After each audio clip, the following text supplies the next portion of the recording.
jamani, yani watu wanapenda kuelelewa jamani. Ina maana hapa ni kwako? Kwangu. Hiyo jamaa mimi nilivyomuona vile vidledi, nikaona pale hamna mtu pale. Pale hamna mfanyakazi na bila shaka mimi najua yule kila kitu anakutegemea wewe. Yaani ninakwambia kila kitu yananitegemea mimi hapa. Kila kitu unavyoona hapa. Haya nisaidie chochote kile.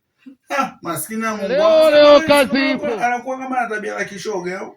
Yule shoga kabisa, hujakosea. Maskini ya Mungu wangu, kwa dunia watu wanafanya mambo mabaya. Mimi mwenyewe namuonea huruma tu. Mimi nataka nikushauri kitu sawa? Yaani kama unanipenda mimi nipende tu kwa kweli. Yaani mimi naona maisha yangu, mwanzo nikipenda napenda kweli. Yaani napenda mpaka naozeka. Ndio mwanangu hapo unasahau. Mbona unapenda kujiamulia mambo mwanangu?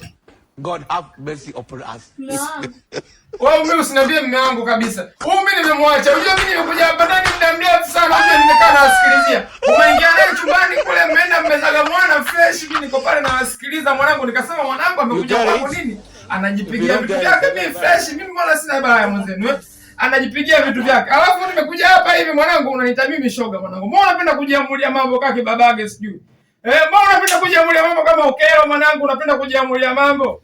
Usijiamulie mambo uje kwa kwanya maza kimya nitakupiga mkofi ujue mwanangu ujue. Mimi nimekuwa nimemwachia mwanangu nimemshukia mle. Nianzie hapa chumbani. Hawezi. Chumbani nimekuja nimemalizia sofa mwanangu mpaka unavaa nguo mimi na kuona mwanangu umejipigia vitu vyako nini mwanangu fresh unaona poa mwanangu. Unajiamulia mambo mwanangu. Toka nyumbani kwangu. Toka mwanangu nyumbani kwangu toka. Takamka mwanangu hii wewe ujue vipi huyu?